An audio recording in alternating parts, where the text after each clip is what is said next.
Tell me a little bit about what's been going on since football, man. I mean, just briefly, if you want to talk. I know that and we've kind of talked about it in short before, me and you, through text.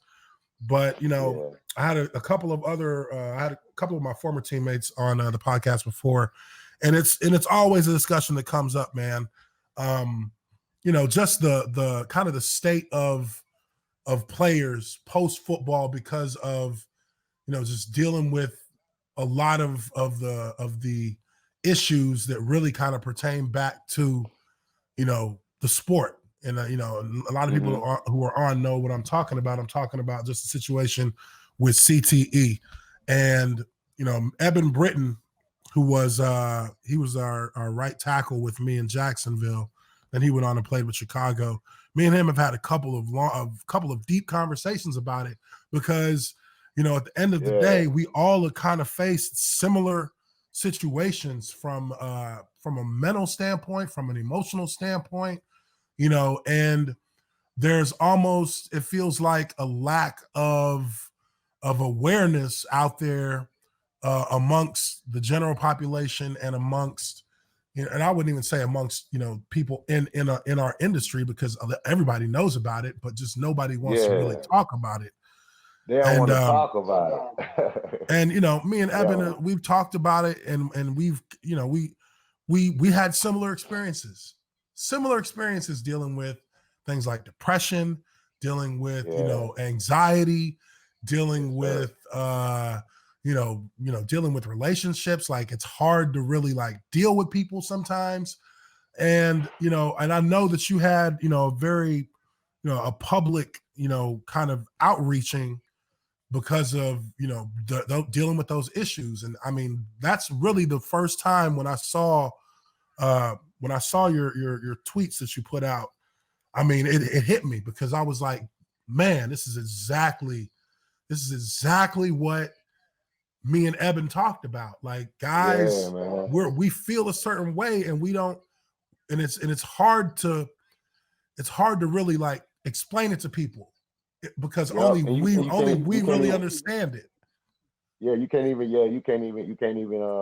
really explain it. And then sometimes you be like, man, you know what? I'll get tired of explaining it to y'all. You know what I'm saying? Because people know, like, some people know exactly, what's going on, especially, opposition, what we played. And that's why I always tend to, I was like, man, I understand if I was, a receiver, a DB or something like that. But I know I did that for a living, that was my job, to go and smash somebody. Blocking, full contact, hitting each other. Hit with your head, hit your head, knock over. I know how to hit, man. I remember one time James Harrison hit me. He hit me, knocked snot out my nose in the AFC Championship in 2008. You feel what I'm talking about? That hard, head ringing. It's a lot. Then I try to tell people, it's a lot of stuff that I couldn't report because of my position. Let me report that my last year in the I know I caught 3 concussions my last year with the Chargers, but I couldn't tell them that I'm already distant off the game. Yeah. Man. Let me tell them I got a concussion. I'm going. It's like I'm on IR the rest of the season. Yeah, and I'm sorry. So go I ahead. Play the game. Yeah, I said. So I got to play the game with them too. You know what I'm saying? And then just now coping with now. And when they strip you of everything, they put you out. They leave you out here naked, bro. That's how they feel. That's how I feel. They leave you out here naked and have so much control over you and the money that you save. You know what I'm saying? Stuff to put you back on your feet, or stuff to get you insurance and stuff like that. This is what I understand, boss.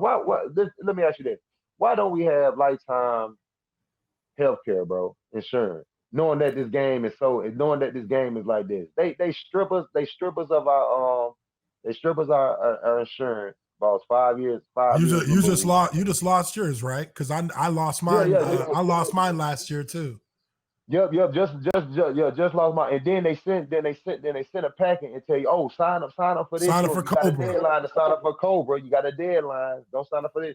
And then I didn't even know it was another deadline to sign. I'm talking about it's like so now, like, bro, I'm out here with, like, you know what I'm saying, no insurance. You know what I'm saying, and like I had emergency back surgery in June. I ain't had no rehab since then. I'm having the same complications before I had surgery again. So I might have to have surgery again with no insurance. Man, Medical bills out the up door. You through know the what I'm saying? roof. That's through the roof, boss. And that's just the highlight of it. Like I don't understand that. Like why don't we like if in the new CBA that's coming up in a few years, like I think that's one thing they need to put in there, especially like for old players, like going through anything, like it need to be some type of lifetime health insurance, or they need to start taking people, you know what I'm saying, stuff serious, man. Like you know, what Well, I'm saying I had to do a neuropsych test in in uh in Atlanta that they sent me to. They yeah. denied me for it. You know what I'm saying? It is what it is. I ain't They even denied attended you to like for that. Was that for your line of duty? no, Oh, that was for my that was for neuropsych. I got the neuropsych yeah, they know yeah. So like basically for the concussion settlement.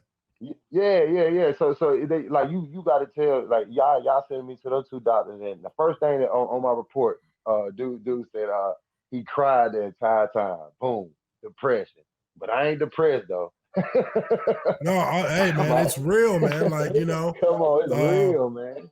and a lot of people, and again, like I said, man, it's in a lot of the situations, the only people that I've really been able to talk to about what I went through are other players because it's easier to explain it because it's it's just like that connection as a player, because you've been there.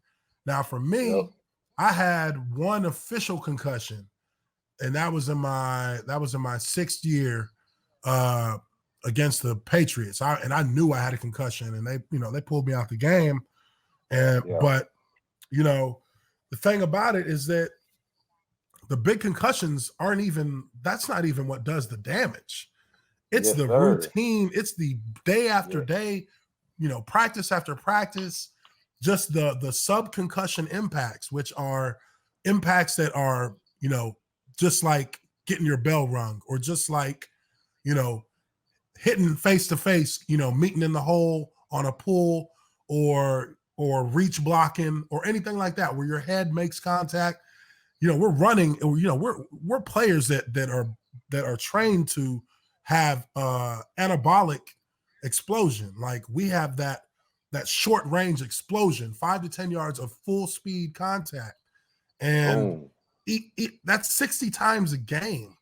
60 times a game times 17 weeks times what, 3 practices a week? So Going how then at our position, like, and then people got to understand at our position, like we hitting every play. every We hit single play. every play. We don't have no players off. That's why I said I used to look at the practice schedule and be like, God, dog, man, short yardage today. I'm gonna be in there. How many 21 personnel I got? You know what I'm saying? Do I got some halfback today? I remember some days I'll be like, man, it'd be double duty, but some days I'll put it on my back because then some days I'll work so hard, work so hard, and that stuff still won't when take off. Imagine this though. Imagine doing all your offense, you know what I'm saying, and then got to run the scout team fullback to go against the defense. Oh yeah. So, Yeah, because you're and the you only hitting them. fullback. Because you're the only Thank fullback. you. Thank you. The only fullback. You know what I'm saying? And bang and bang and bang. So they think now when I'm telling these folks like I'm having, you know what I'm saying, hey, I need to it's starting to show. It's starting to show in front of my kids like this summer, you know what I'm saying? When I'm having breakdowns, boss, I gotta run back in the room, having meltdowns, you know what I'm saying? Then having to come back out here to my son and be like, all right, man, like what you were saying, like my bad. I know I snapped on my son twice, and I'm talking about that always ring back in my head. You know what I'm saying? For the summer I snapped on my son. I felt so bad. You know, so I had to come back and apologize to him. Then, like sometimes when I be on the phone with him, I think about it. You know what I'm saying? Yeah. That's how bad it was. And that's when I dropped him off at the airport and I took him home. And like, boss, I'm getting back on the plane trying to come back when I'm coming back to Alabama. Like I'm just crying the entire time. So that's when I came back to the crib, and that's when I went viral on the thing. I said, man, y'all need to, you know what I'm saying, like give me some help and everything. But you know they'll Because try to cover it up. you noticed it. You noticed you were outside of yourself.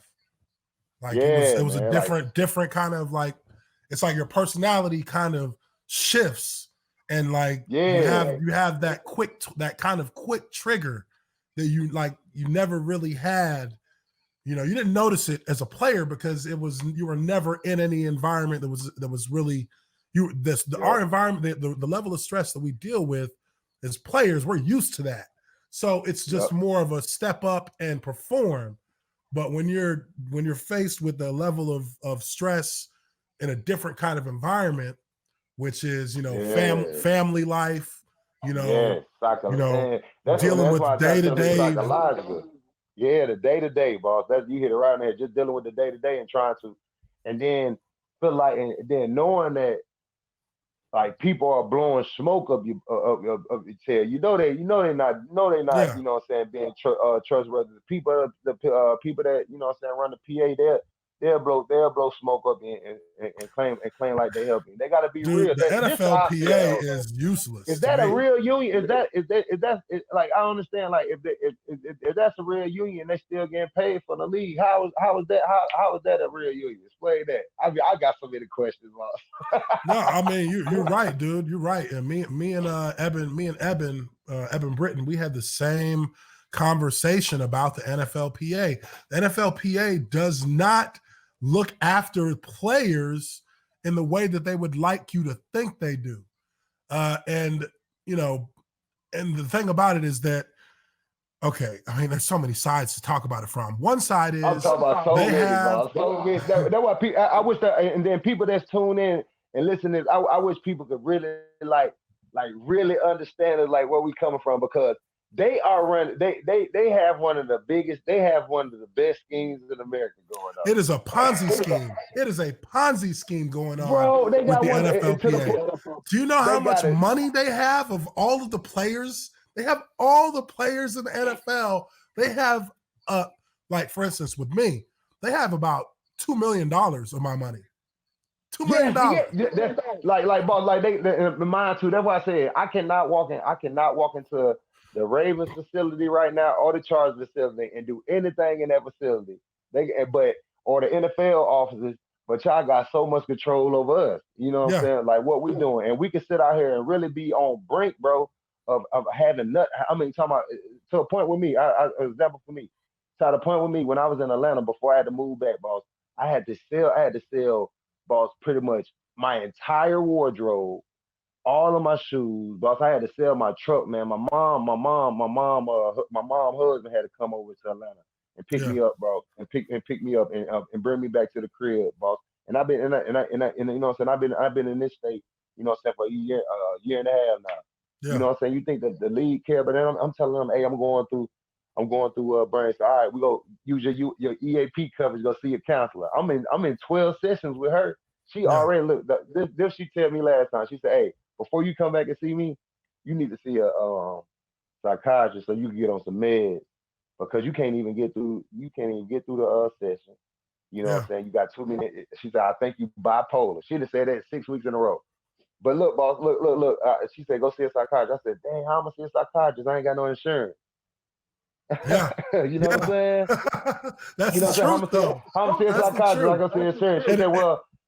She said, well, pay out of pocket. Oh, man, it's $260 to see the psychiatrist right here. That the one that don't take insurance, he charged $260, man. I can't pay that out of pocket right now. I need that. I need to send that to my kid. Yeah, you feel me? Yeah. So that's a big. That's the point. That's the real. That's life. That's a big issue. That's a big issue. That's a big issue for sure. They understand that.